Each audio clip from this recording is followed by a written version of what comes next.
Welcome to Bold Series 3 of Cooking with an Architect. I'm your host, Channy Reed, and in this year's series, we're focusing on homelessness within the UK. Here on this show, we aim to highlight one of the 5 senses in architecture, taste, a sense that is often not considered in the design process. However, today, on this show, we will explore architecture through food by getting our guest architect to create a dish that answers this question: what does architecture mean to you? In today's episode, our guest is Chris Hildrey, a London-based architect originally from Liverpool. Christopher is passionate about creating a built environment that is socially, economically, and ecologically sustainable. He has spoken on television, radio, in the House of Parliament about the role of design and the arts to effect positive social change. The youngest ever recipient of RIBA President's Medal for Research in 2019. He was named a risk trailblazer, was chosen to be UK Department of International Trade delegate to Hong Kong, and was a judge for the Design Museum Designers in Residence program. He was also named Top 100 Changemakers by The Big Issue, and he is the founder of the social enterprise Proxy Address, aimed to give homeless people an identity to get off the streets. Now, please help me to welcome Chris Hildrey. Thank you for coming on the show today. How do you feel to be on the show of Cooking with an Architect? Very excited, yeah. Do you cook much or? Not as much as I maybe should, yeah. Oh, okay.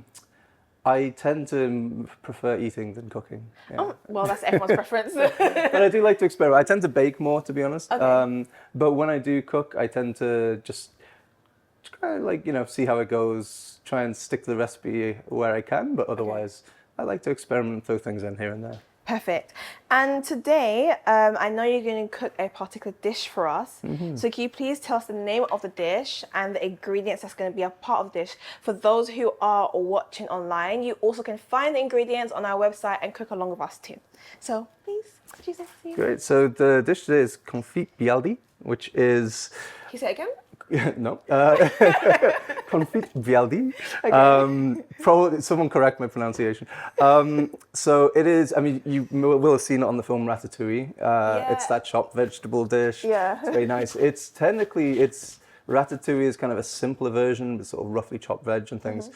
Mm-hmm. And the confit bialdi is a more kind of sophisticated version of it. It's sort of more finely chopped, more presented. Mm-hmm. And it was, I think, based off another chef's interpretation, but generally kind of invented for the Ratatouille film.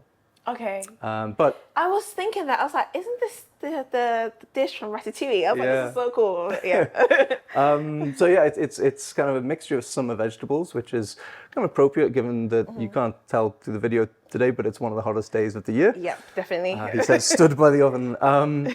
Yeah, so it's got a mixture of sort of bell peppers, aubergine, courgette, different types of courgette, onions, tomatoes, a cornucopia of lovely, healthy vegetables. But it's here if they can't see it, so you have the time Yeah. there as well.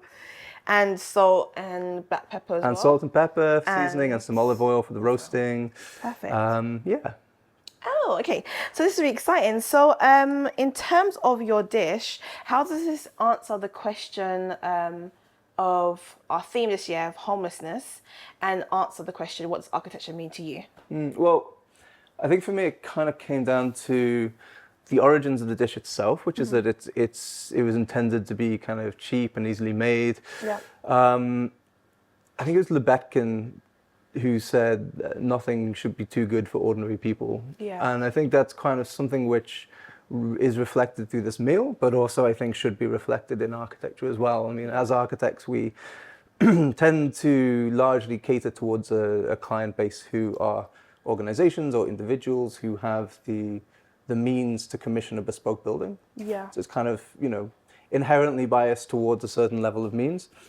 Whereas the people who have to live with the architecture that we make just have to live with whatever we give them. So there is a duty, I think, on architecture to make what we make good for the people who have to live with it.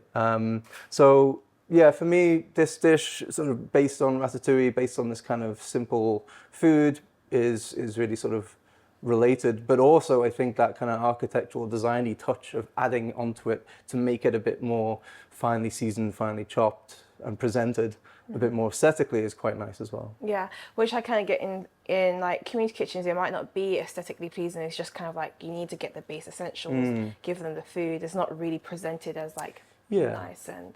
Well, and that for me is a great example of a great lesson of architecture, if you like, is that a lot of what we as architects deal with. I mean, on our day-to-day, we deal with bricks and mortar and steel and glass, but really what our industry is about is ideas. As soon as the thing exists, our job is done. We're working on something that doesn't really exist. And the thing that makes this different from the original Ratatouille is that idea of how you present it. Yeah. And there is that thing about you eat with your eyes before you eat with your taste buds, and it's especially with all the colours. And it's similar with architecture. So I think if you can add some kind of intangible value to something that is already there and can either be presented nicely or presented badly, I think you make it more likely to be enjoyed if you add that extra level of consideration. Definitely. And before I ask the next question, what do you want us to do first? Good question. We'll start with the 3 bell peppers, I think, and chop them in half. The chopping board? Chopping board here. And then chop them in half. We'll roast half of each of them. Okay. Do you want one to chop? I can do. Well, what I can do is I can get the roasting tray out. Okay. First of all, as well. So I'll chop these in the meantime.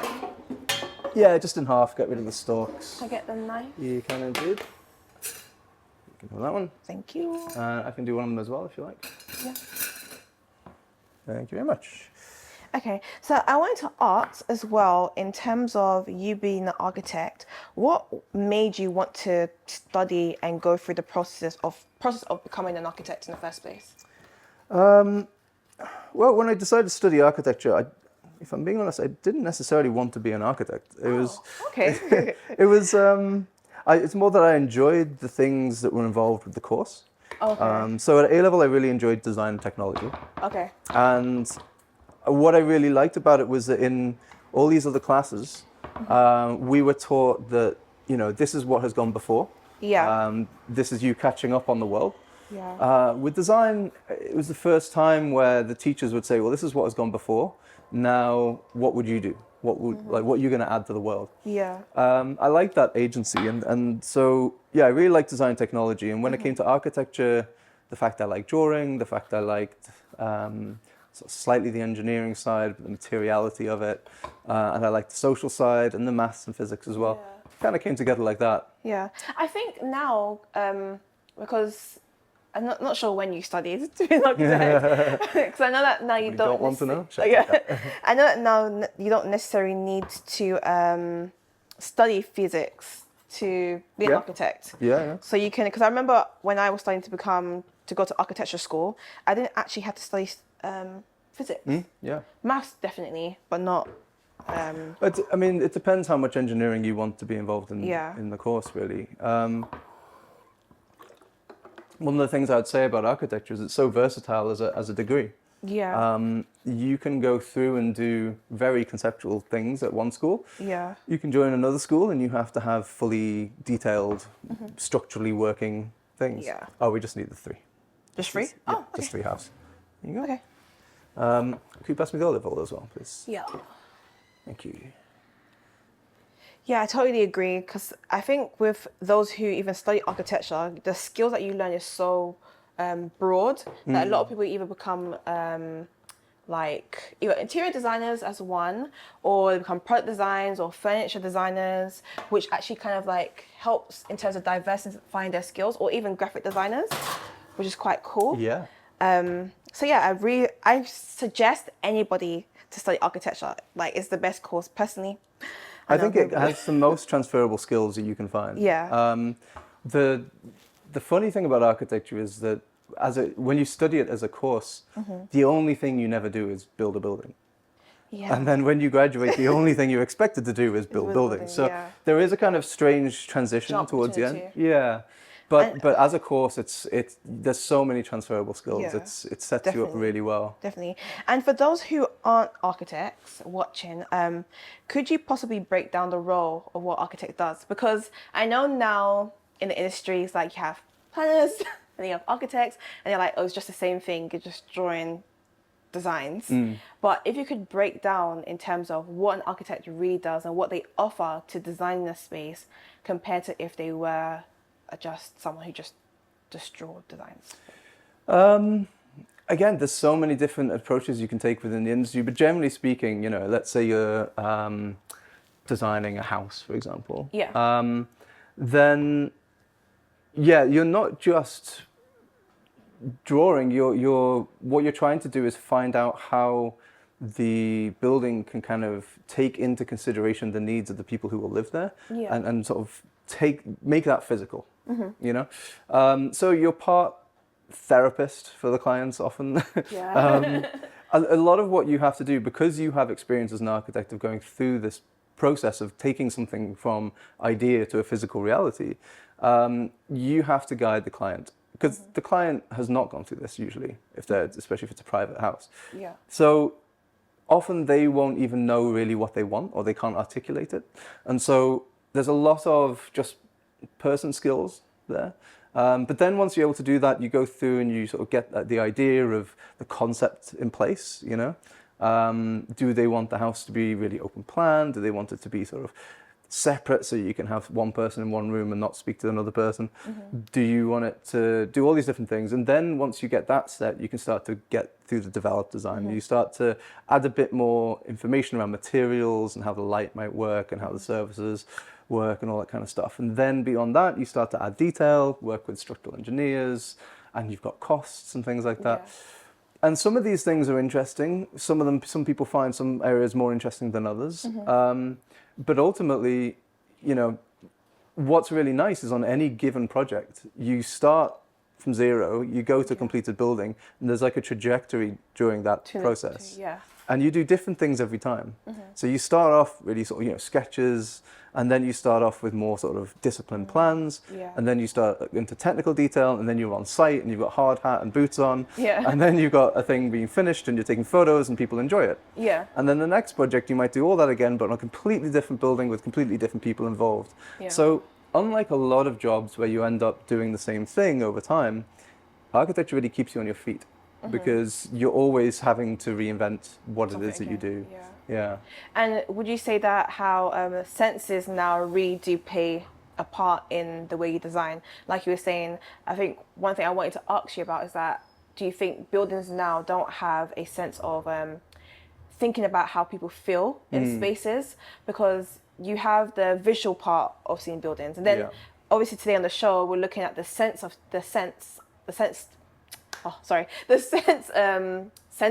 of like architecture, and how we don't really consider that much. And I was like doing research about the taste sense and how when you look at materials, so for example, when you look at this and it's on, the first thing you look at, you don't think about how it feels, you actually think about like the texture of it. The first thing you think about when your hand touches it is that if it's cold or hot. But in terms of how a surface of a texture feel, you actually use the judgment of your taste buds. So for example, when you look at this, if you think about it touching your hand, you're not really thinking about the texture. You're thinking about, it might be cool or hot, or cold. Interesting. But when you look at it and start thinking through like your taste sense, you can actually see you can actually start to know what it feels like.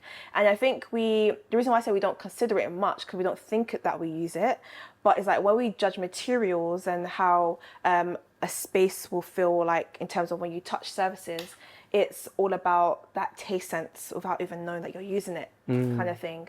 And it all kind of creates this whole sensory experience, So I find that really interesting in terms of like how you said that when you're an architect, you're thinking about how a person feels, the memories, time, the space, because memories are going to be created in a particular space that you create. And does the building or the idea you've created, does it kind of facilitate the development of memories? Well, I think these are all tools that we can use. I think, the kind of synesthesia of being able to trigger taste or even memories or, colors just through other prompts is a really useful thing.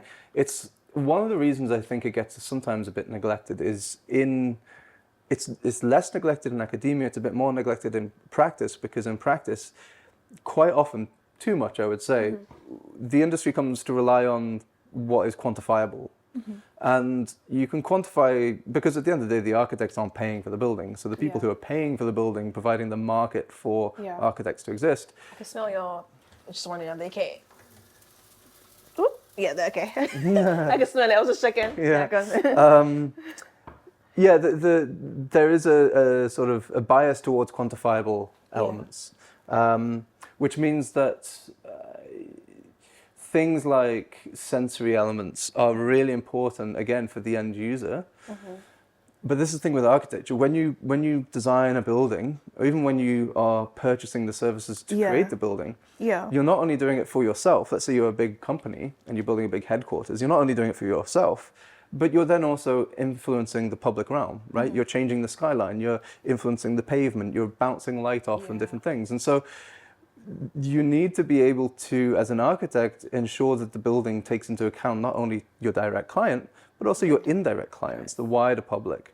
And that's where I think using things like the sensory elements can really come into play, because you can nudge people perhaps to enjoy a space more. And really that's what design is in general, especially in the urban environment, is it's kind of taking a project which is all possibility and imbuing it with so much consideration, because you've thought about the people who will use the space, that it's almost like a kind of reservoir that can be drawn from by everybody who uses that space for years to come.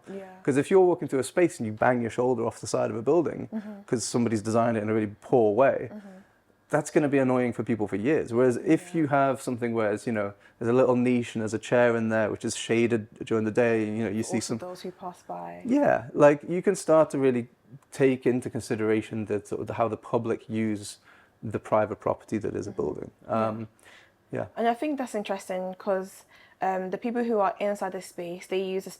It's only like they use it as not as much compared to those who see it. And I always actually thought, now that you're saying that, that we as architects, sometimes you can fixate so much on the outside and the beauty. But actually it's really important, because those who are seeing the outside, they have to experience looking at it constantly. And if it's not nice to look at, it's kind of like it becomes a sore eye for those who are like, Absolutely. passing. It's like when the walkie-talkie opened in London. Some people said that the best thing about the viewing gallery was it's the only place in London you couldn't see the walkie-talkie. Oh, wow. Because the walkie-talkie was, divided opinion. Some might say it sort of lacks a degree of elegance. Some might say. I would say. It is a bit like literally a sore thumb on the skyline. But I think that's part of the problem architecture faces, is for the general public who use these spaces. You can have planning objections and things like that, but generally speaking, these buildings go up and architecture tends to happen to people rather than with people. And that's why when I was at university and I applied to Can you explain a little bit more what you mean it happens to people than? Yeah, well, there isn't really a sense of agency. Like if I'm walking, let's say I'm, commuting to work and back, all around me, like over the course of months, buildings will pop up and I'll be surprised, I didn't know that was coming up, or and, even as an architect, yes, I can keep my eye on sort of planning applications and things like that, or I could go to committee meetings or object or support the thing. But, generally speaking, it's, as somebody who's not involved in the industry, you just walk around the city and the city grows and changes. And I think there's a real division of agency there, because as an architect, like when I went to university to study architecture, I didn't go there thinking I can design buildings, really, because to me it never really occurred to me, right? Like I didn't come from a family of architects or anything. It's just architecture happened to me and it happened around me. But I never thought, I can be one of the people who makes these decisions, because you don't see, it's not a very visible process. I think that could be improved. It's behind the scenes kind of thing. Yeah, exactly. And I think that can sometimes give an idea that that maybe it's harder to access than it really is. I mean, it is like any profession. It's it's accessible. It's just It's not very very visible, Yeah, but it's also very competitive. and also incredibly expensive. Yeah. Like, exactly. which is a big problem with architecture. I think I wouldn't have been able to study it if it was at the current fee levels. You know, It like is now, yeah. it's insane, Yeah. and especially given the salary rates that come out afterwards as well. So, Because I think should we cut? Sorry. yeah. While we do this, do you want to pass me the Aubergines? onion? Onions? Okay. And if you take the garlic, Okay. How many cloves of garlic do you want? let's go ahead and try 2. Small ones? Are they quite small? Yeah. Oh, that's okay. That's okay. Okay. Well, let's go 3. You can have 2 3, okay. garlic. Can you? Yeah, and I find that super interesting in terms of, like you were saying, being an architect. And I wanted to also ask as well, in terms of you wearing many hats and you have many accomplishments, has any of these inspired the way you design architecture by any chance? Yeah, I think so. I mean, wearing many hats is a good way to put it.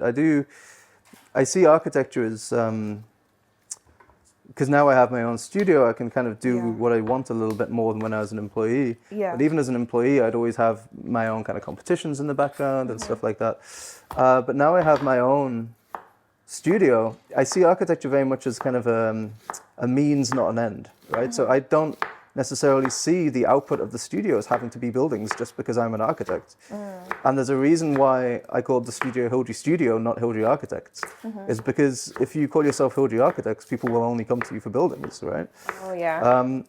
But the many hats thing kind of comes from the fact that what I see architecture as is anything that an architect does, really. Yeah. There is not really any reason why architects only need to do buildings other than sort of comfort zone. Yeah. I mean, the studio, we've done services, we've done buildings, we've done music videos, we've done loads of different things. Videos? Yeah, we worked on an experimental thing for a DJ called Max Cooper, looking at like fractal linear maths and all this kind of stuff. Yeah.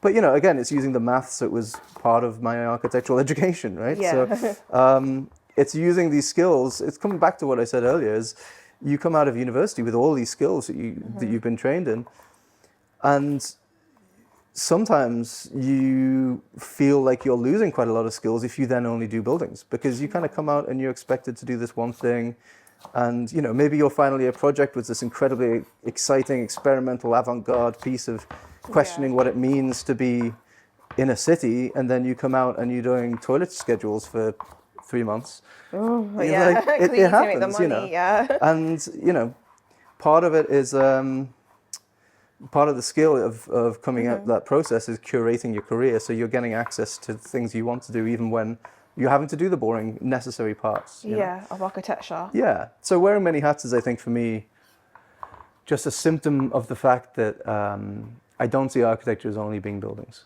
That architecture is this, it's an approach to working that is tethered to the physical, right? Like it's always got something to do with buildings or the urban environment or physical spaces, but it doesn't have to be those things in order to influence them. Yeah.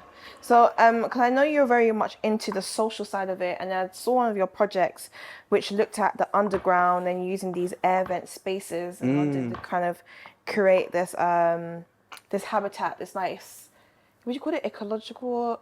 It's like a hanging garden thing. Yeah, because the environment of it is quite nice, and you can kind of grow maybe like more tropical kind of plants because it's very warm.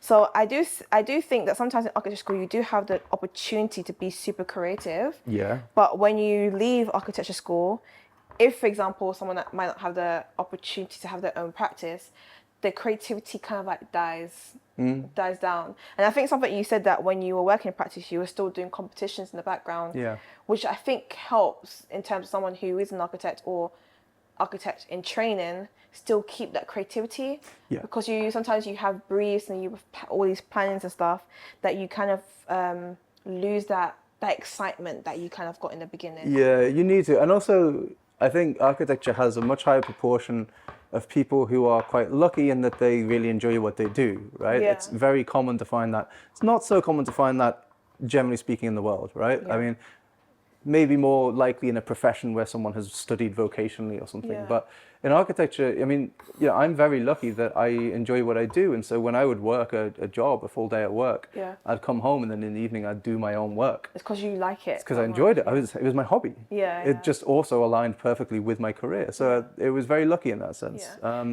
Yeah. So could you pass me a tomato or two? Yeah. Thank you. Well, actually, if you pass me two, do you want to chop one of those as well? Yeah, I can chop 3. How many do you want? Yeah, How many ingredients? Chop 2. Yeah. 2? Okay. Why not? Play it by ear. I think that's super interesting, because I always say to people that if you want to study architecture, you can't study architecture unless you love it, because it's so like intense. Yeah. And it's so like time consuming, and you've spent so much time designing and coming up with concepts that if you don't like it, I feel like you'll be just super like frustrated. Yeah.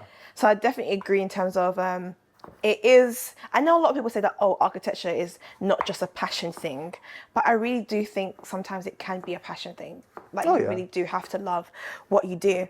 And considering that you've been an architect and with all your experience and stuff, where do you gain most of your inspiration from to design and to innovate? I would say just about anywhere, really. I mean, that sounds like a silly answer, but there's a great quote from, what was it, Jean-Luc Godard, I think it was, talking about how, it's not where you take it from, it's where you take it to. And I think sort of taking influence from just about anything can realize itself through architecture or different projects. I mean, whether it's a feeling or, a taste or a memory or, I don't know. I mean, I've always been something that's really inspired me, but I've never thought of a way in which to sort of design towards it is clouds, right? Like when I was a teenager, I just love clouds. Like, I think they're massively underappreciated. Like we walk past these things, walk underneath them. I mean, they're like mountain ranges in the sky that we look up at every day. We just sort of like, they're different every day. They're amazing.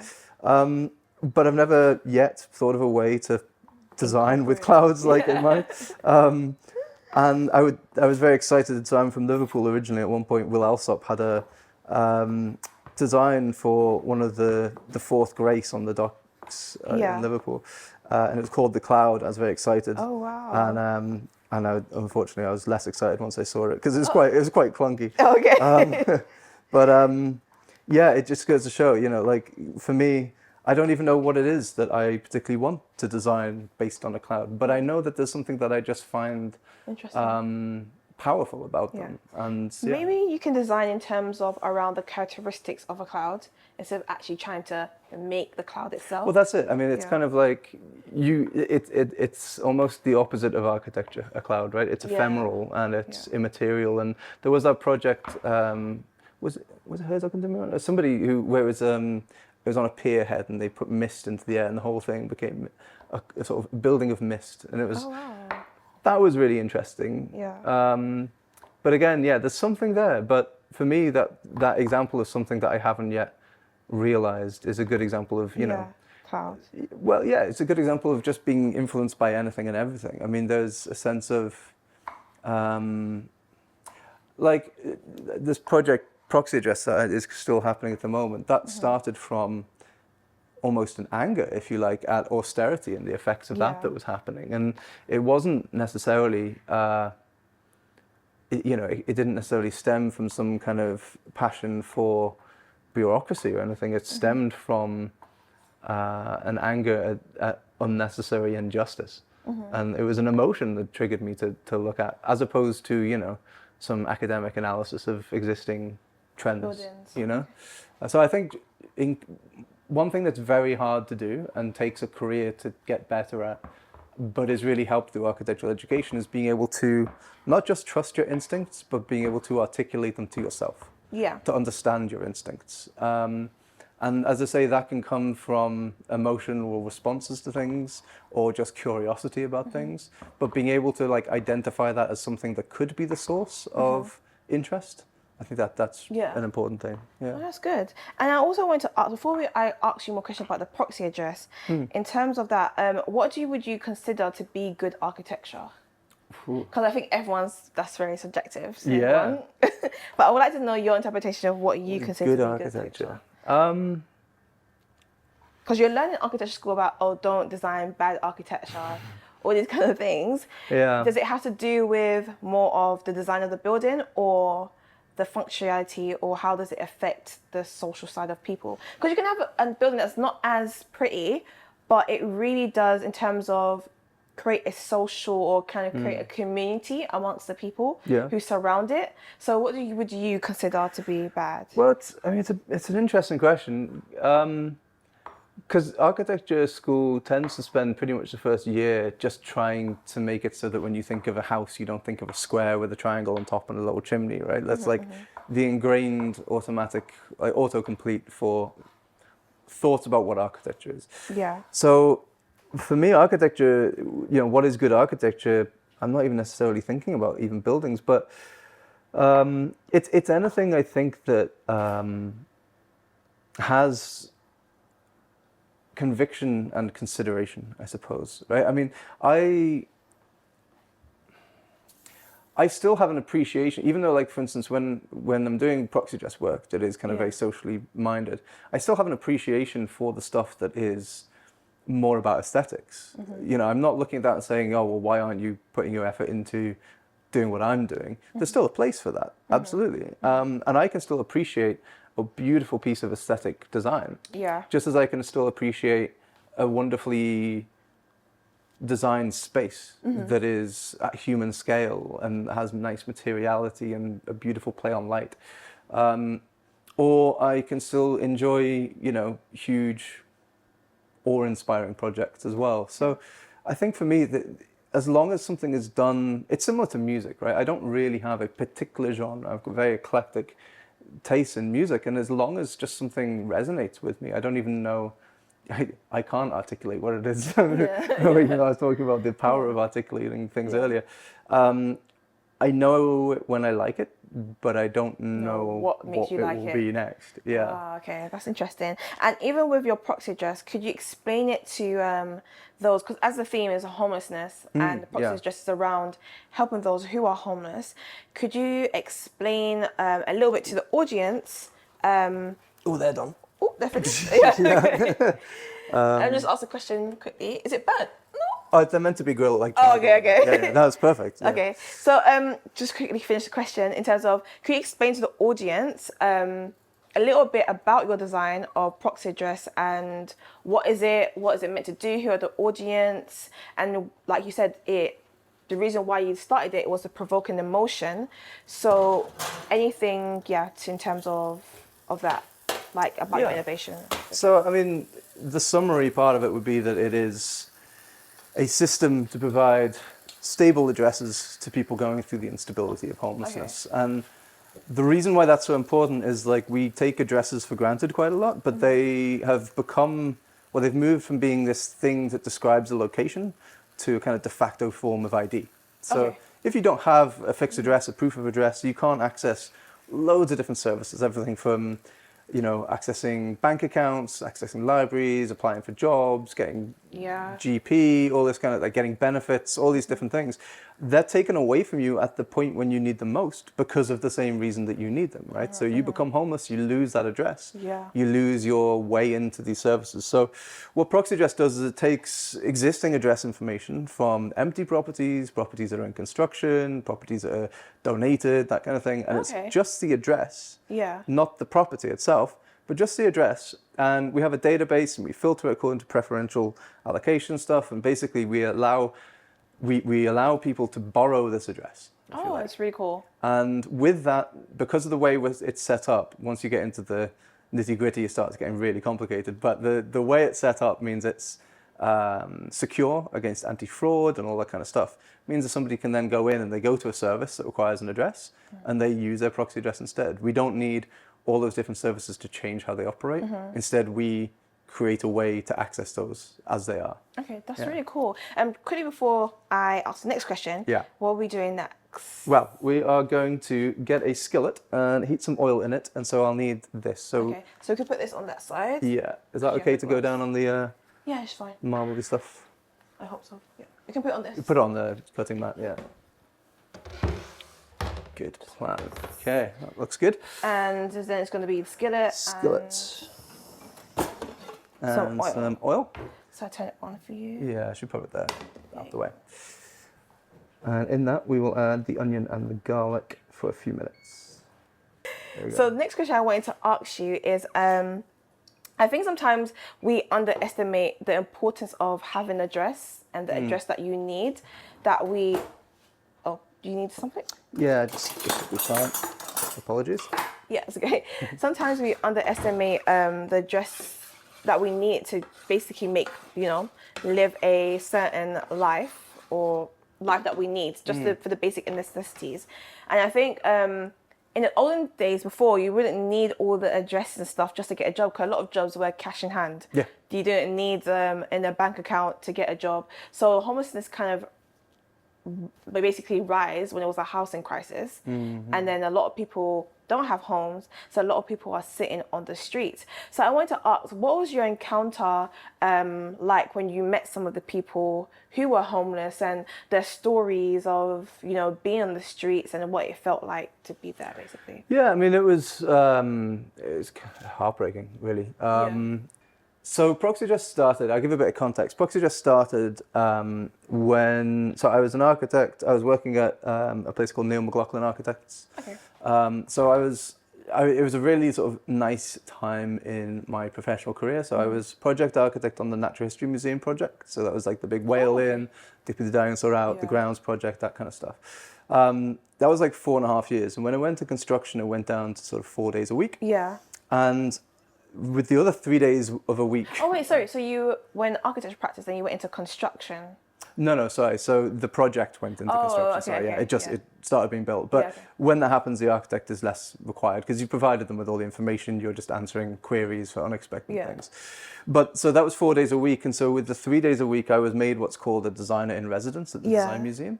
And that meant that I got, it's a really nice time, sort of 7 days of sort of museum work. But with the designer in residence thing, each year they set a one-word brief. And they have 4 emerging designers from around the country. I was the only architect there. Yeah. And you respond to the brief. The one-word brief that year was support. Support. Oh, okay. Yeah, which was, it was nice. And so you have 8 months to do research and 4 months to exhibit. Yeah. And as I say, I went into it wanting to look at how could I, as an architect, respond to the issues that are coming up about austerity, right? Because all around us, the nature of our cities was changing, right? We had libraries being closed down, we had play parks being shut, public toilets disappearing, private land being sold off, homelessness increasing, all these things massively changing how we live and work in the city. Yeah.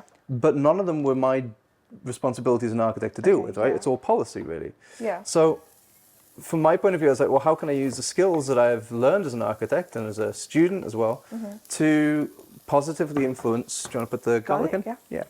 To positively influence people who are, suffering as a result of all these changes. Yeah.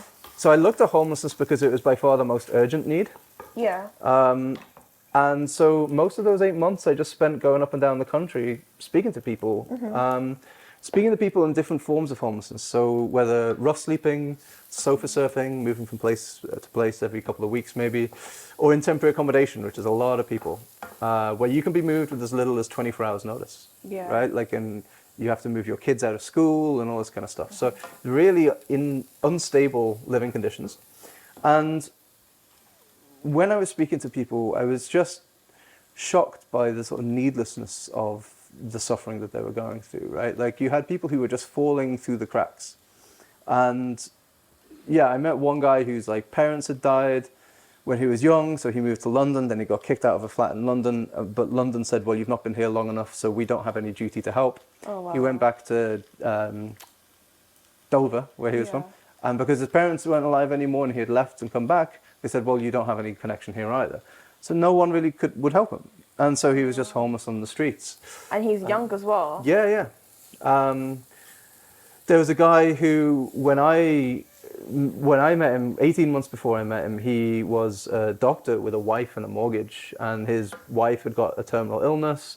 He had quit his job to look after her. She had died. He had hit the bottle and not coped very well. Lost his job, lost his license. 18 months from having everything to nothing. And all of these stories just sort of, they break your heart about like how miserable it is for a lot of people. And it made me really angry as well. I mean, in the exhibition at the end, I had footage of some of these interviews where people had allowed me to show it. Yeah. And there's maybe 20 people who'd been happy for me to show their faces because it's a big exhibition thing. And I mixed it in with other faces of people who weren't homeless, like there was like MPs in there and policymakers and stuff. Yeah. Of the 20 or so people who were homeless, 3 of them, by the end of the exhibition, which is 4 months long, 3 of them had died. Oh my gosh. Is the rate of sort of suffering and health issues. Violence on the streets, or was it? No, it's just, it wasn't even mental. No, it's just, I mean, inability to sort of engage and stay sort of in contact with the NHS services and health services. Dental issues are huge as well. Yeah. Right. Like, and being able to see a GP.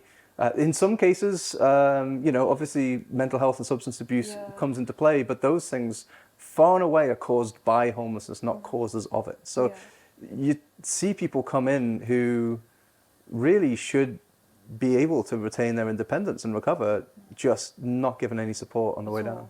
Yeah. And the thing is, now you just said that, because for a GP, you need to have an address first before you can get a GP in your area. So that is like, it's really sad. So it's basically like with your proxy address, would you say it's like a in-between, a middleman for those who can't actually get the help they need from those who are, who like the government basically, who said they can't help them? So is it kind of like the in-between, kind of the helping of people? Yeah, kind of. Well, the idea is that, could you pass me a sprig of thyme as well, please? Okay. Thank you. The idea as well is that,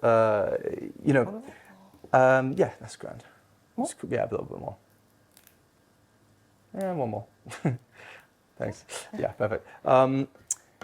The idea is that there's so many different variances across different sectors, so I won't bore you with too many details, but you take GPs, for example. Technically, you don't need an address to register with a GP. There's NHS guidance that you shouldn't need to provide any form of address to get access to a GP, but whenever they've done blind tests to find out if the GPs are going along with this, 100% of them don't. Yeah. Like, they don't follow the rules. Yeah. And so there are all these different efforts by people to try to get, little cards made that explain the rules and all this kind of stuff. But when you apply that across all these different sectors, I faced a choice when I was looking at this issue, which is I could spend a decade trying to advocate that all these different sectors change their rules, or I could try and find a way to work around the rules. Yeah. And in a way, it's a bit like architecture, because architecture is a lot about negotiating immovable elements and constraints. Yeah. And that was quite one of the good. ones where, it's a great transferable skill. Exactly, yeah. That it wasn't me going like, dear banking industry, I demand you change, and then no one talks to me, and then I start protesting outside a bank or something. Like, it's like trying to move an iceberg. Whereas in fact, essentially all these services, if they're like different doors and they all have padlocks on them, rather than asking each one to take the padlock off, it was about forging a key that would work across all of them instead. And so, it was that kind of bottom-up approach that kind of came from that. Yeah, I really love that in terms of how you're saying the bottom-up approach and providing a system basically that doesn't necessarily mean you need to talk to them directly. And I wanted to ask in terms of that, so your system is not providing a house, but it's actually providing an address. And so that means, because I was talking to last week on one of our episodes, that they were saying that not everybody wants actual housing. So do you think housing is actually a solution for those who are homeless? I don't know if that's maybe a silly question or if that's what I'm trying. How do you mean not everybody wants housing? So some people prefer the freedom of like moving around. That's a vast minority, I would say. Yeah, it's kind of, I'd say, a common misconception Do you about. want to cut one of those? Yeah, if you could, that'd be great. It's not too warm either. Okay. Thank you. I think that's a common misconception about homelessness, is that it's kind of a choice. Very, very rarely is that the case. Generally speaking, it's structural, systemic issues that create people put people in a situation where they don't have any option but to be on the street. And in terms of your question about is housing really a way to solve homelessness, it's part of the issue, but it's not all the issue. You can't take somebody, for example, who may have been sleeping rough for 3 years and has developed mental health or substance abuse issues, stick them in a flat and assume that fixes their problem, right? It's about holistic, all the way around help. And there's a great model that sort of started off in Finland and the US, is proving very effective, which is housing first. Yeah, okay. And it does what it says on the tin. It's about giving people housing first, because in a lot of cases, people, generally speaking, homelessness strategy is traditionally based around this idea that in order to get housing, you have to demonstrate that you have jumped through certain hoops. So if you've got a substance abuse issue, that you've gone through a treatment program. If you've got mental health, maybe you're getting treatment for that. And then if you can demonstrate that, you can get housing. Whereas what Housing First does, it says, no, let's turn that on its head. You get the housing first, and then we give you these treatment programs. And because people have a firm base on which to actually build a foundation for independence and recovery, it's so much more successful. Yeah. Can I get one of the kitchen cloths, the black one? Oh, yes. Sorry. I've been wiping my hand on my It's okay.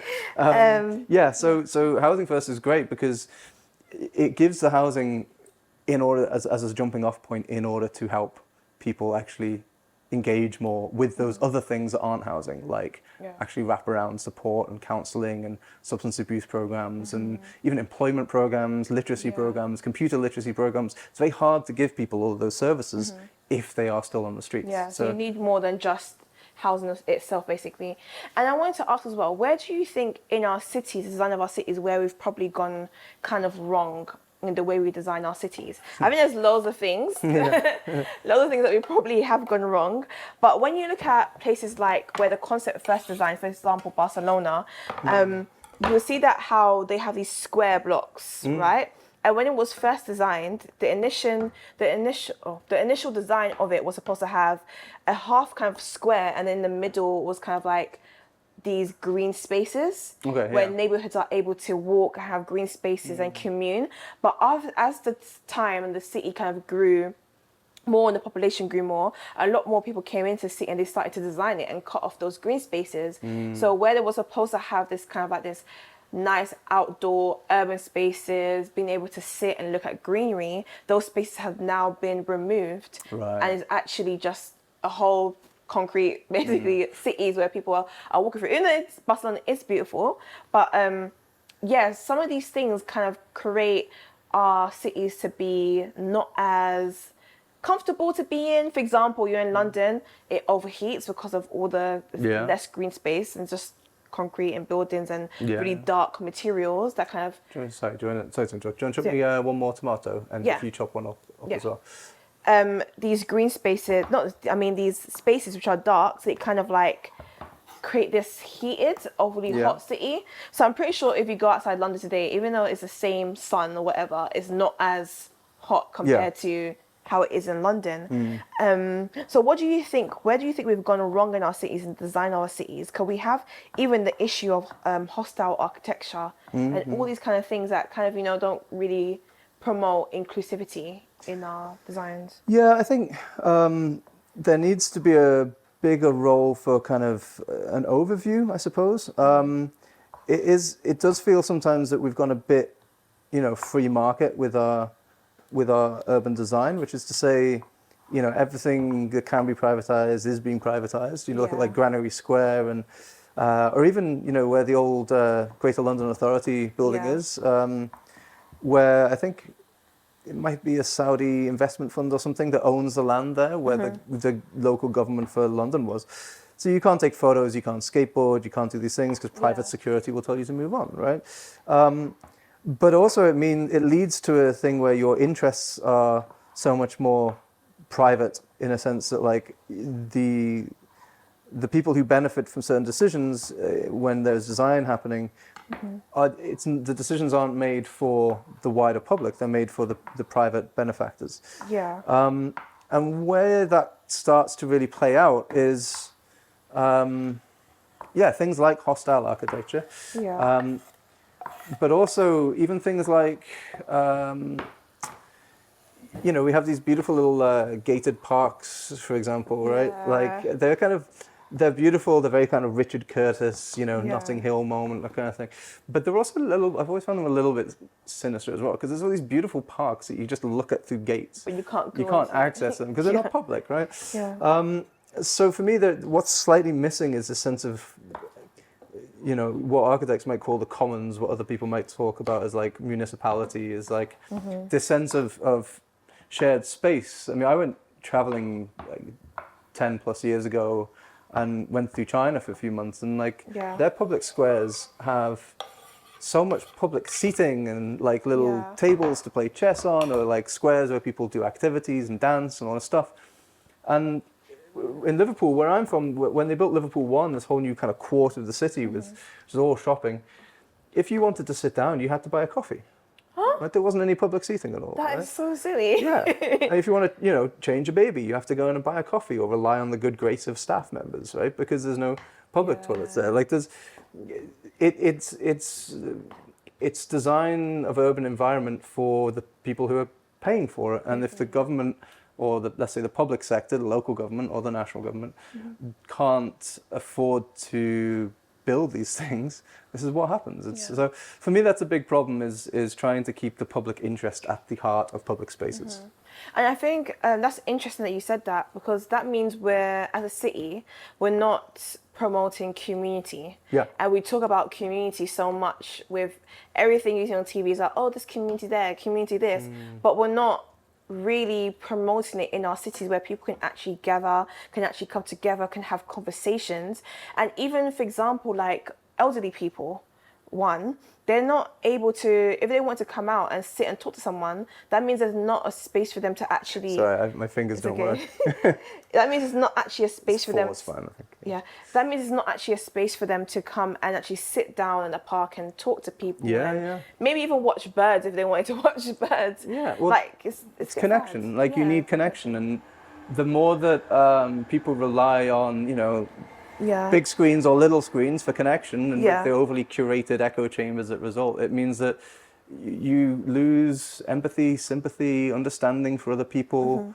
And we're starting to see some of the effects of that, and it's scary. And even, I mean, one of the interesting things I found, you know, speaking to people who were homeless, was that even the idea of community was changed in my mind. The sense of, we're always taught as architects that community is, you know, a great thing, but if somebody is homeless and they've fallen through the cracks and basically been told no at every turn in their lives, and then they find themselves in a place where they find other people who are also homeless, who are also at the bottom of their barrel, then that's where they can find community sometimes. And actually sometimes it can be really hard then to get people to recover, because they find community at their bottom. And so... And you don't want to leave them there, because if they rise up, for example, or change their situation, it's kind of like, how do you, not say associate, but it's kind of like you're at a different stage of your life. So it's kind of like, how do I able to bring those people with me? Yeah, I mean, it's so hard when people only find themselves feeling part of a collective when they're at the bottom. So if you can, the community is really important to be positive community, not just general community. It has to be really positively, you know, like reinforcing. And the great thing about community tends to be that, like, the more it's allowed to happen, the more it organically just becomes positive. It is a good thing to have connection. It's so easy. It takes effort, though. That's the thing. Like, if nobody does anything, the trend will tend towards people being isolated and then being embedded in their own little thoughts and their worlds. It takes effort to get people to be in the shared spaces to connect, but it's so vital that happens. Yeah, and I even, like you were saying with our parks, in terms of designing benching and seating that actually face each other, and allow people to, because you know sometimes you go on the bus and someone's sitting next to you, and maybe a person might have a quick conversation with you. Sometimes that can help a person just with their mental well-being, because you'd be shocked that a lot of people spend time in their spaces made by themselves and then don't have anyone to interact with, which is kind of sad. So I wanted to ask as well, do you think we need to go beyond architecture to kind of promote a different social structure and also help vulnerable communities? Yes, I think we should. It's quite easy for me to say, you know, we should all be doing more. I think it's important to take into consideration the realism of the situation. Like I don't feel aggrieved that, you know, I know people who are architects who are fascinated with the aesthetic side, and I don't feel aggrieved that they're not doing something about the social side, right? And just generally speaking, it's entirely understandable, I think, that most people, everyone's got struggle in their lives, right? And most people are just sort of getting by, and it's not easy to voluntarily take on somebody else's struggle mentally as well. That's true, yeah. So you know, it's not somebody, it's not like somebody's shame the fact that they're not doing more socially, but I think long term, obviously, it really helps if we do. I think what we shouldn't have to rely on is volunteering and food banks and this kind of like social initiatives that should be coming top down. Like there should be, we are a civilized society. We should have safety nets in place. That's why we pay taxes, you know, right? And the tricky thing there is, I mean, you know, we've just had a change of government here. Hopefully more things seem to be changing. Yeah. Hopefully for the better. Obviously it's early days, so it's hard to say. There's been changing to the planning this week and new housing targets and all these kind of things. But how it plays out is, you know, we'll have to wait and see. But ultimately, it's tricky to solve issues of housing and homelessness because the things that are really critical to those things take longer than 5 years to solve, right? Longer than an electoral cycle. So you're asking somebody now to fix something where it'll be the next guy who fixes it, right? But they start it. So politically, it's quite tricky to get that. So to my mind, it's more collaboration, right? We need to recognize that socially, it's on all of us. And, you know, when it comes to politics, we need all parties to come together in a consistent manner, rather than being like, oh, this guy is in charge, and now this guy's in charge of it, now this person's in charge of it. Yeah. I mean, look at the housing ministers under the Conservative government. I can't even remember how many we had, but I remember 2 presentations once, a couple of weeks apart, and each, well, like, oh, maybe it's 3, but each time I went, there was a different housing minister. It was just like a revolving door.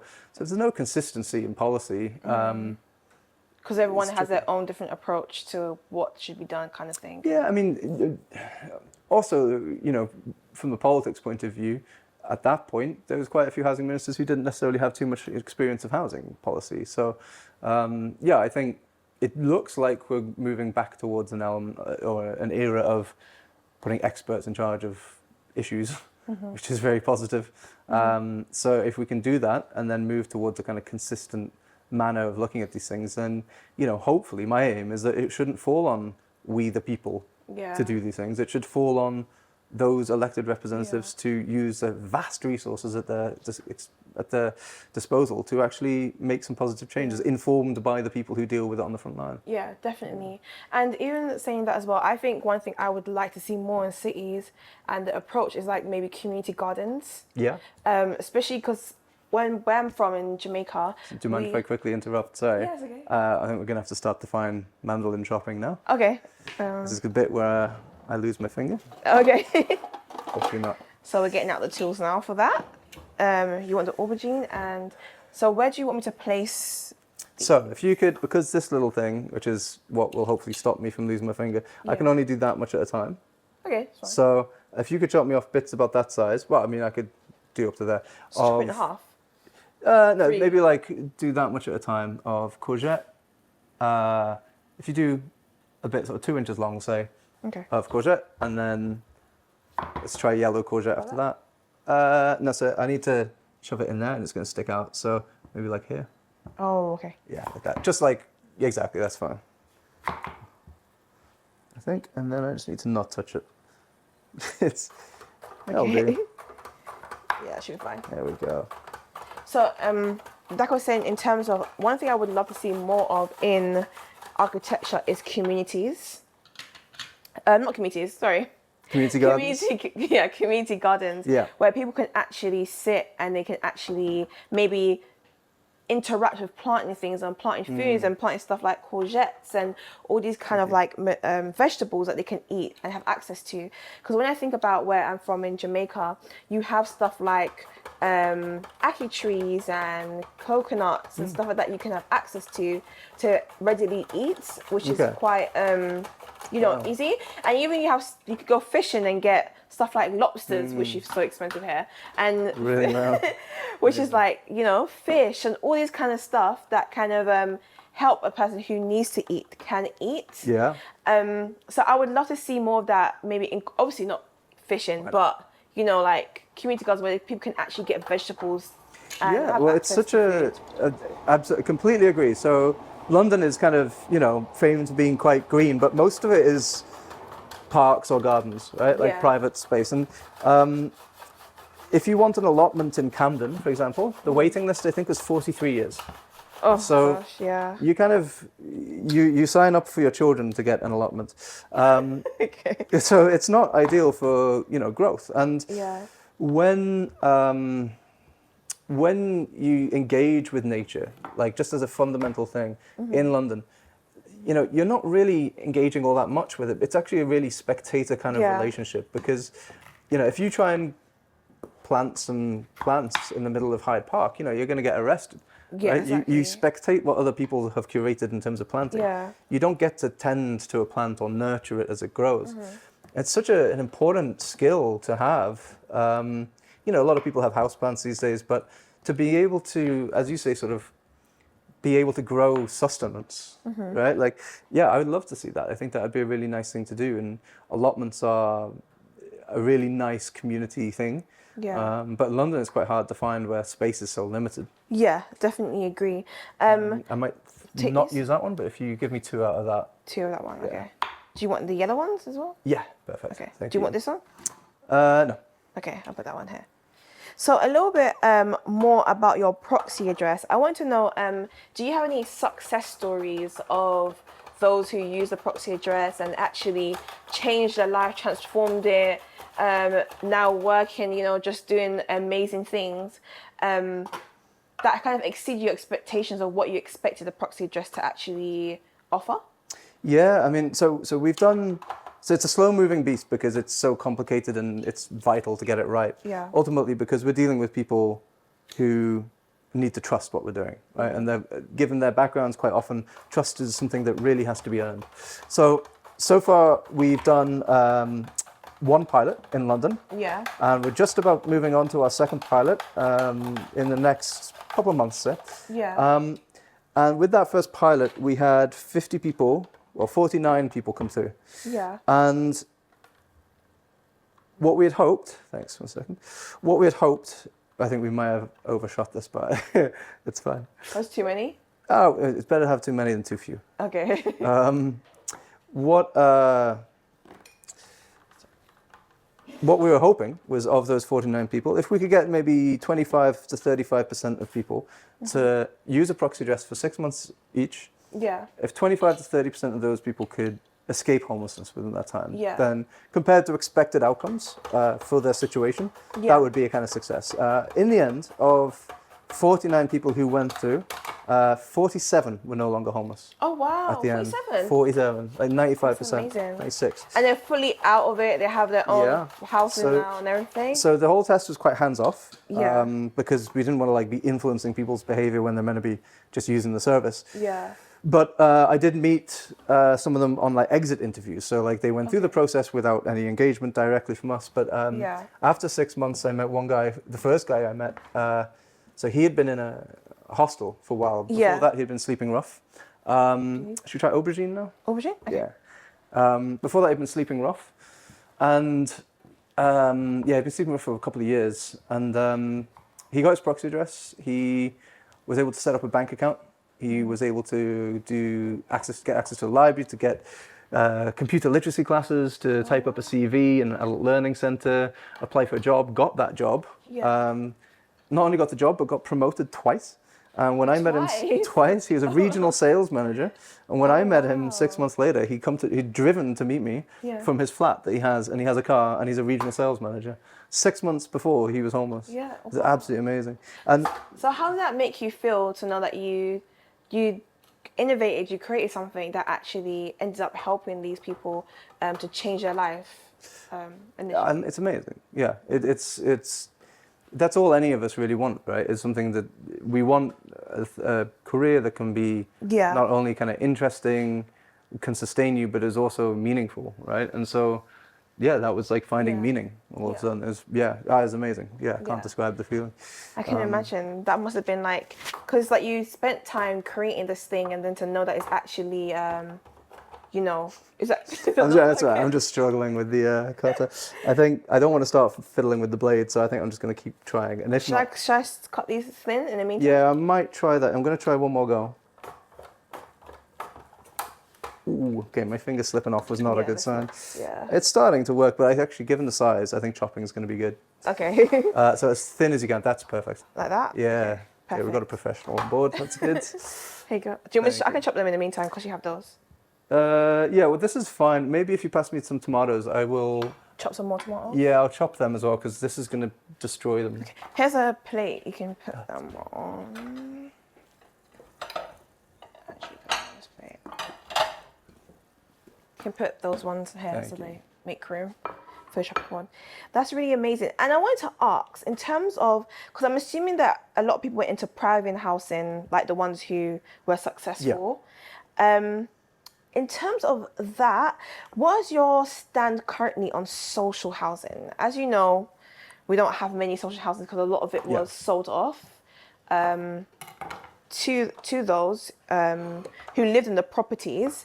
So what's your stand currently? What do you think we need to do more of to produce more social housing for those who need the help? Because if we had more social housing, then we would probably have less issues of those who are homeless, you know? Yeah, absolutely. I mean, again, it comes down to what I was talking about earlier about sort of the over-privatization of our urban environment, which is to say that social housing is kind of on the way out, right? I mean, we have affordable housing, but affordable housing is set at 80% of local rents, and social is around 60. So there's a huge difference, but it's still not free. You know, it's not. You know, it's not housing for everybody, but it's subsidized housing. So the thing is, it's about aligning interests. In whose interests is it to house people who need housing? Well, it's not really in the developer's interests unless they are able to get enough money. Like, because they are operating on a capitalist model, right? They just want to, they have technically a like fiduciary duty to their stakeholders. So how do you make it so that people responsible have an interest in doing this? So, well, the cost to the taxpayer and the government of people becoming homeless is incredible. It's about £30,000 to £40,000 per person per year. It's about £1 billion plus just in temporary accommodation at the moment. So obviously when the right to buy came in and all this social housing was sold off, because there was this obsession with home ownership. Home ownership, In principle, that's absolutely fine, but it's only fine if you replace what's gone. What's built, And so now we find ourselves in a situation where what we have is people tethered to the private rented sector without really much of a respite from it. And the difficulty there is with private rented sector and this kind of not unregulated, but like, you know, open market. It means that when house prices go up, and local housing allowance, which is money to help people pay for rents when they don't have much money, that is still set. That stays the same. It's like chaining someone to a seabed as the tide comes in. It's like eventually they're just going to drown. And that's kind of what's happening. So unless there's a way for the government to better regulate the market, which again is sort of frowned upon by lots of people, then they should be building. The difficulty there is, you know, who builds? Because if you put it on local authorities to build, then you've got to make it better for them to borrow, because it's expensive. But if the government was to build, maybe they could borrow on a better rates. And we're getting a little into the nitty gritty, but so in terms of social housing, I think we should. Especially for those who aren't architects, or you might not know much about the industry, I think it'd be interesting for them to know some of these things. Yeah, absolutely. And maybe someone would be inspired watching this and maybe want to create a solution. Fixed housing, please. That'd be great. Because you know, it is a complicated thing, but it's not unimaginably complicated. It's like anything. I mean, even with Proxy Address, right? There's so many sectors that I ended up trying to understand that I had never dealt with before, like going into financial guidelines or, you know, postal directives and all this kind of stuff. Most of Proxy Address was not like glamorous working. It was putting my head into legislation booklets and reading for months on end. Wow, yeah. Because, when you're talking to, a bank, for example, there's no good going in saying, oh, well, I would love for people who don't have an address to be able to open bank accounts. Yeah. And they go, okay, yeah, so would we, but we're not going to change anything. Which one? Yeah, Yeah. You need to make it easy for people to change. And so you need to know where their levers are and what their constraints are. And so you have to just read and understand what, most people would like to help. You just need to make it easy for them to help. Yeah. And I wanted to ask as well, a lot of our social housings are kind of built on the brutalist kind of style, even though it's slowly, you have architects slowly trying to change that in terms of the aesthetics of it.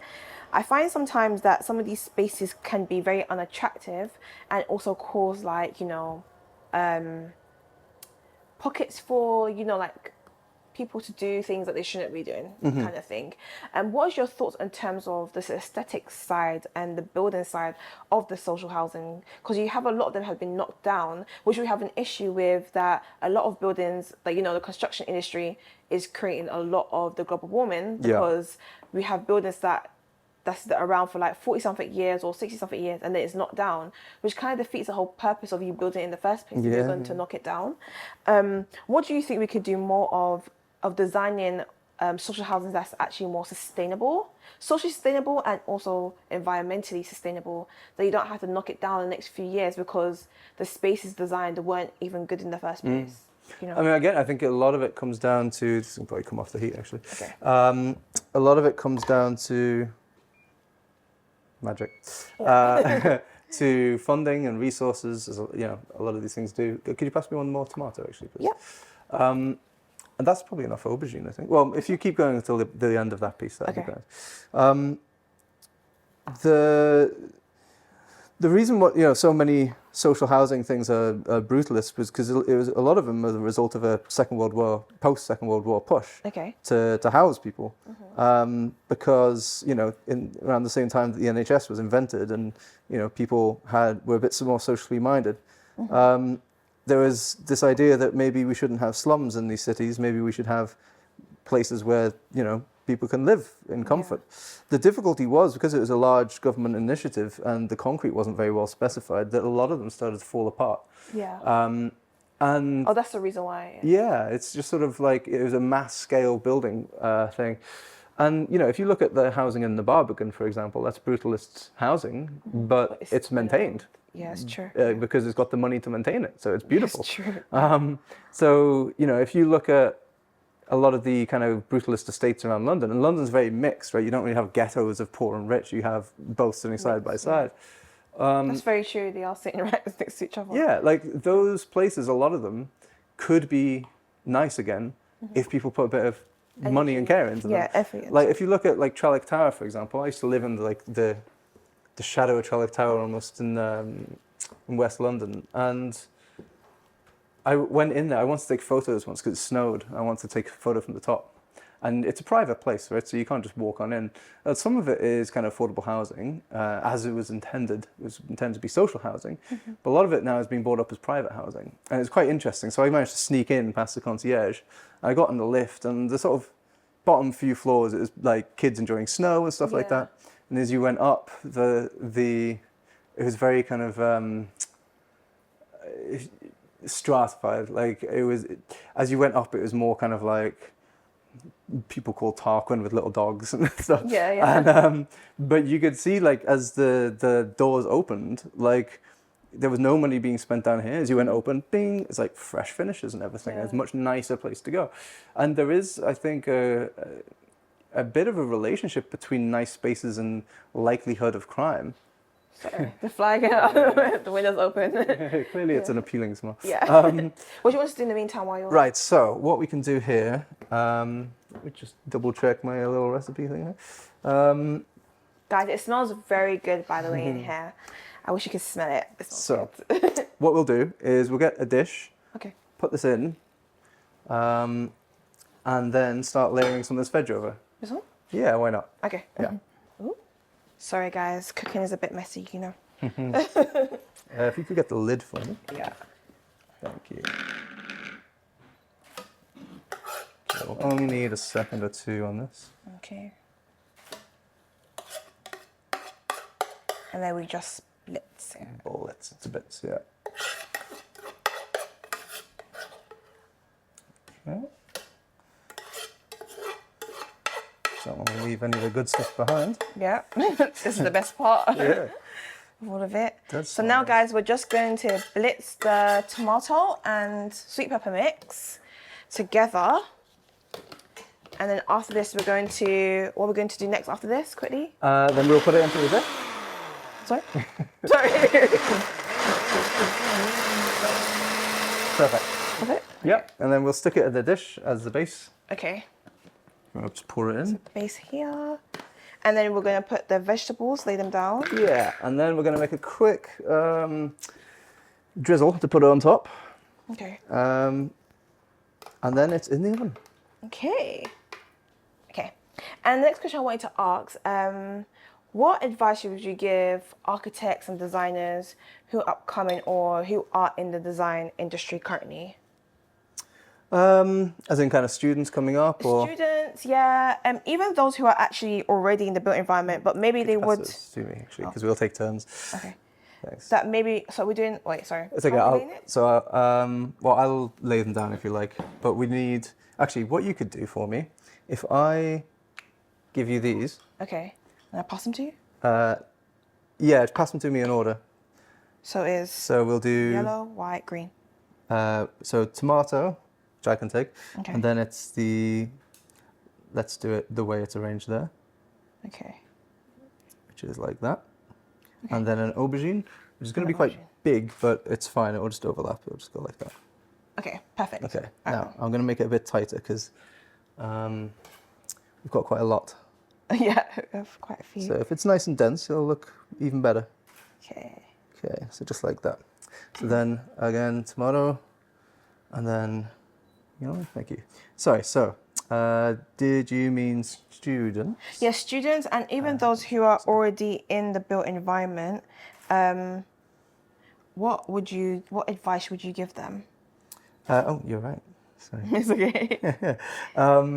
In terms of if they want to be more creative, if they want to go into trying to innovate more, what advice would you give those people? I would say definitely do start doing stuff outside of work. I mean, work will provide you with, income, but ultimately what work is it's answering somebody else's question.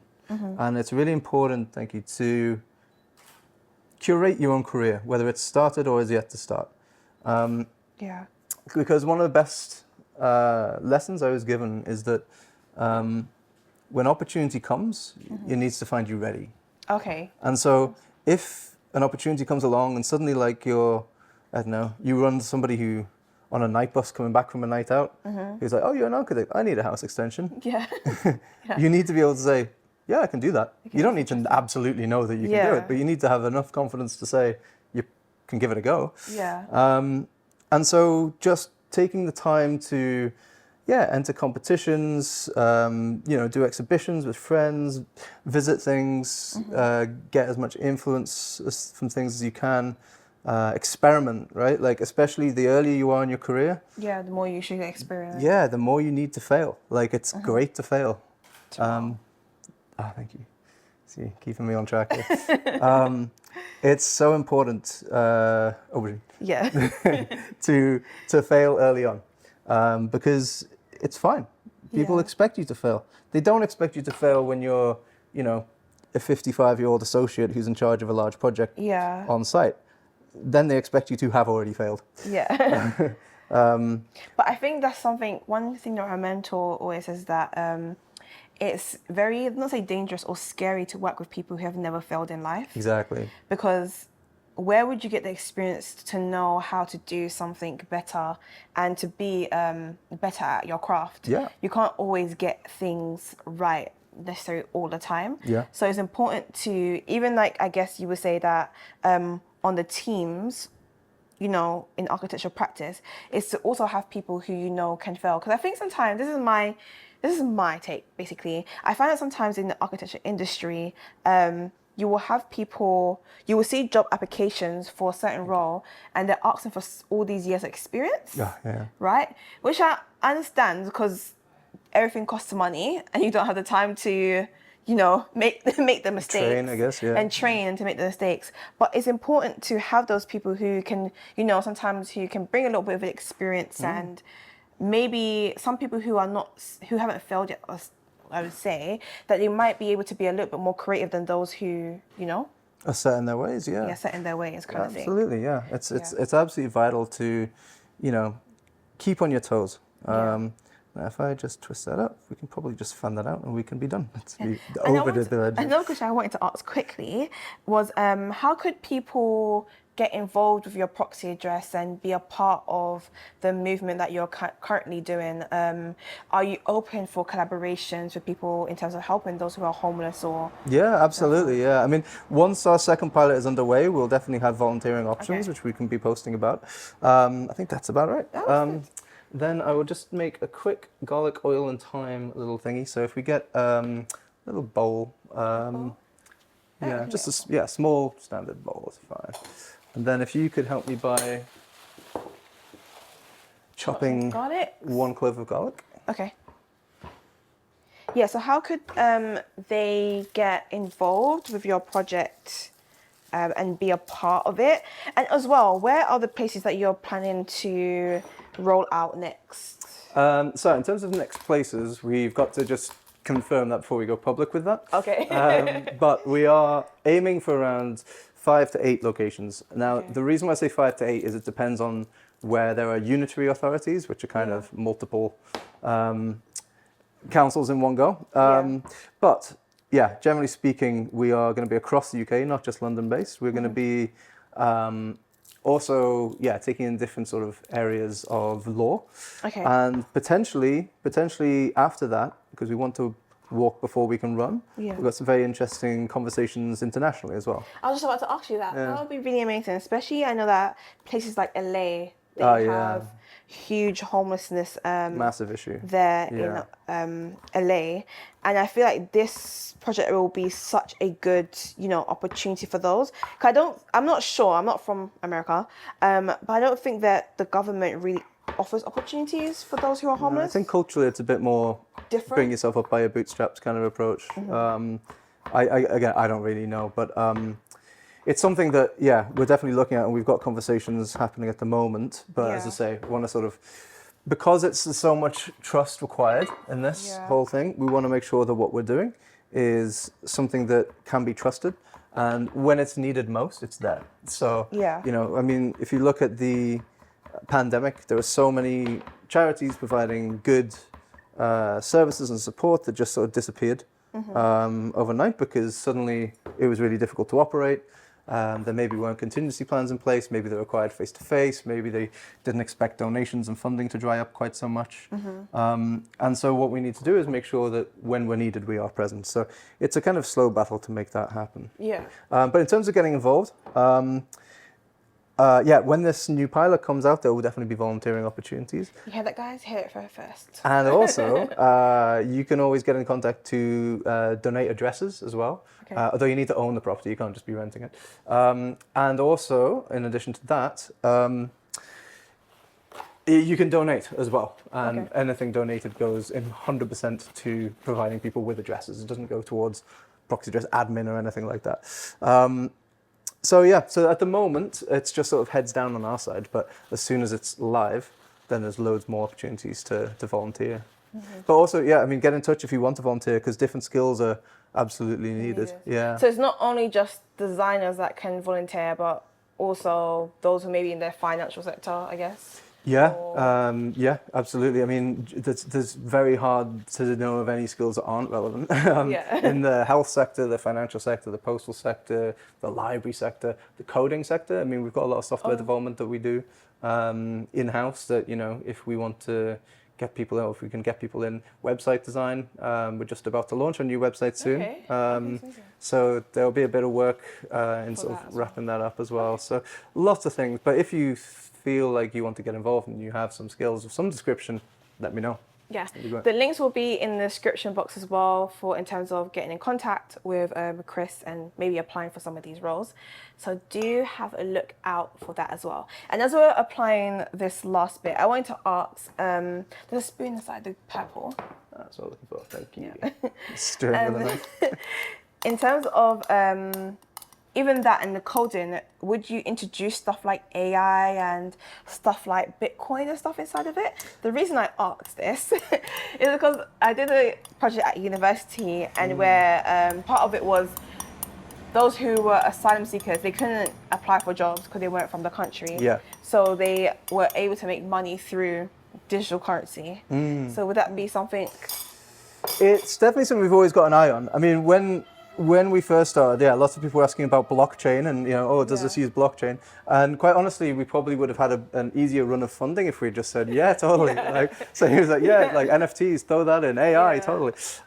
You find that a lot of funding, I mean, startup funding is different now, but a few years ago when there was lots more venture capitalist funding happening, if you said the right number of words in the right order and had a vague amount of sort of risk mitigation, you could generally get some degree of funding. I'm more up for keeping it as simple as possible. Yes, there's lots of really interesting things we could do. We've got a roadmap that's probably like 5 years long at the moment of extra things we can do, extra places we can go, extra ways we can help. But it's about, just doing it at the right pace for now, because the more we can keep it simple, the more it will be less risk of it falling apart.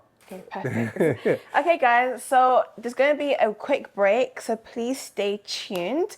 We're just going to finish this off and then we'll come back to you.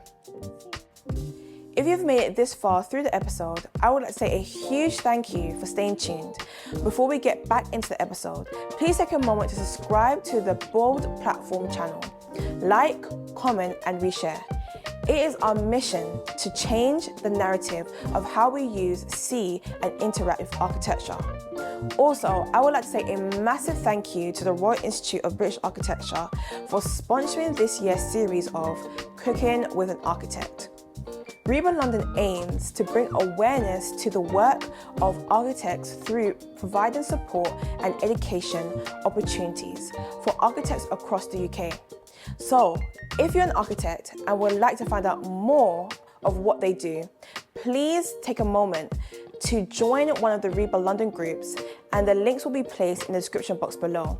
And as this year we are focusing on the theme of homelessness, we would like to bring awareness to one of our collaborators this year called Under One Sky, which is a voluntary-led charity that aims to use education, compassion, collaboration to end homelessness in the UK and beyond. They empower individuals, companies, and public organizations to be a part of the change, transforming lives and growing a utopian community.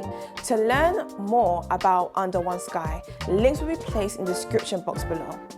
So please stay tuned as we go back into the episode. Thank you. Hey guys, welcome back. We've just finished the dish. It was in the oven for around 40 minutes, I believe.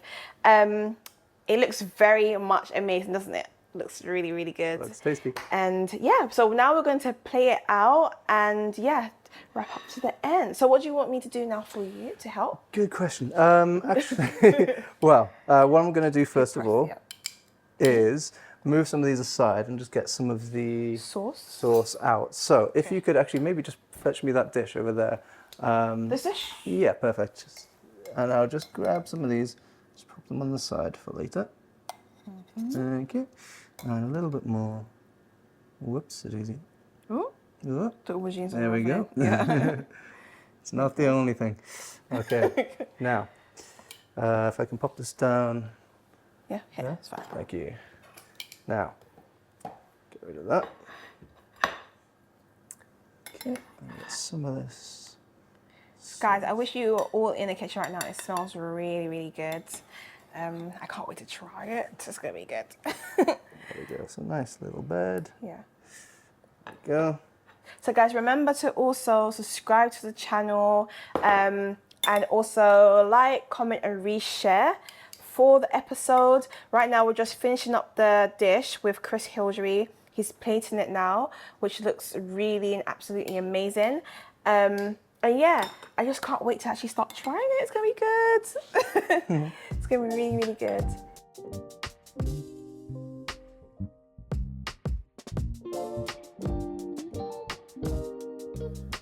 Okay guys, I'm about to try the dish. So are you gonna try it with me? I will. Yeah? Okay. So I'm gonna take a bit of the courgette and the tomatoes.